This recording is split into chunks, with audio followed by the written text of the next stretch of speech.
Hello everyone. Welcome back to the channel. Israel's Prime Minister Benjamin Netanyahu has issued one of his strongest warnings to date against Iran, declaring that any move across what he calls Israel's red line will trigger a fierce and immediate military response.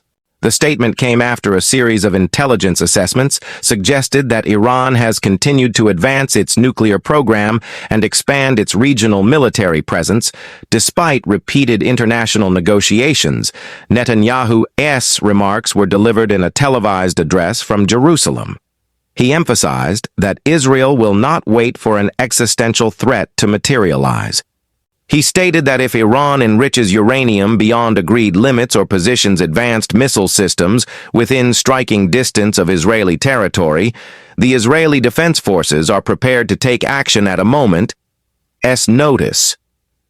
He described the situation as critical, insisting that the security of the Israeli people depends on decisive action rather than words. The warning follows months of rising tension across the Middle East. Intelligence sources from both Israeli and allied agencies have reported increased movement at several Iranian nuclear facilities, including sites that were previously believed to be dormant. Analysts note that while Iran continues to maintain that its nuclear program is for peaceful energy purposes, the scale and secrecy of its recent operations have raised alarms in Washington, London, and other capitals.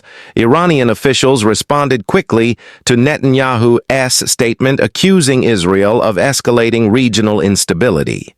The Iranian Foreign Ministry repeated that the country's nuclear program remains within the boundaries set by international agreements. Tehran also warned that any attack on its facilities or territory would be met with what it called a swift and destructive response. This exchange of threats has heightened concerns that the region could slide toward direct conflict. Diplomatic efforts are underway to reduce the tension. The United States, European Union, and United Nations have all urged restraint, calling on both sides to return to dialogue.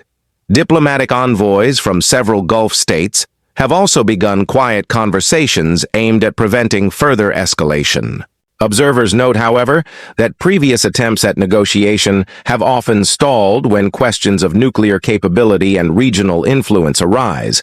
Military analysts explain that Israel's red line is broadly understood to mean any step that could give Iran a rapid pathway to a nuclear weapon or allow its allied militias to launch coordinated attacks from Syria, Lebanon, or Gaza. Israel has carried out limited airstrikes in the past against weapons convoys and suspected missile sites in neighboring countries, but an open strike on Iranian soil would represent a dramatic escalation and could trigger a wider war.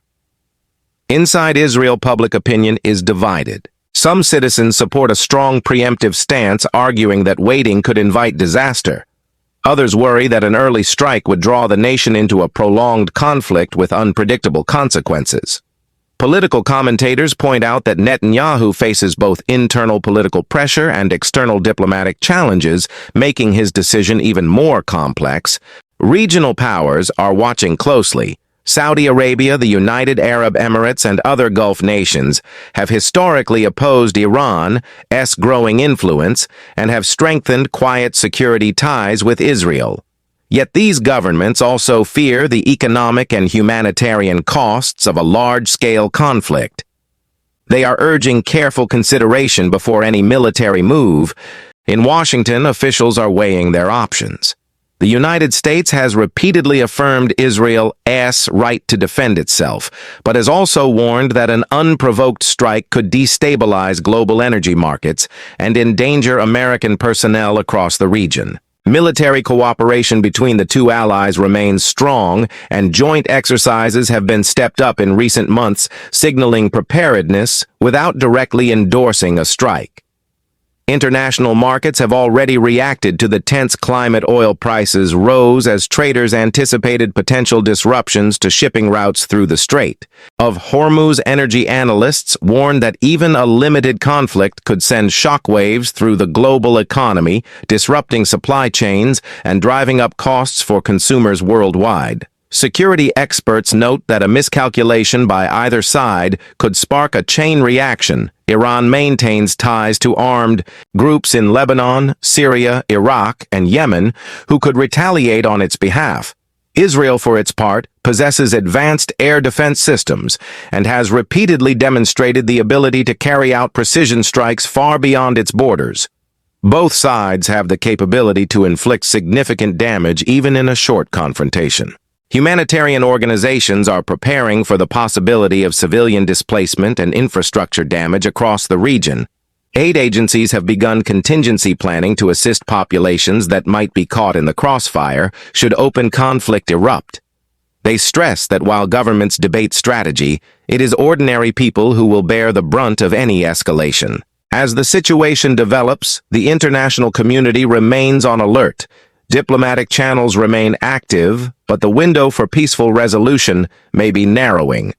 Analysts agree that the next moves by Tehran and Jerusalem will determine whether the Middle East faces another cycle of open warfare or a fragile return to negotiation.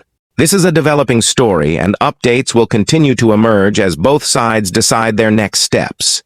Stay with reliable sources for verified information as events unfold.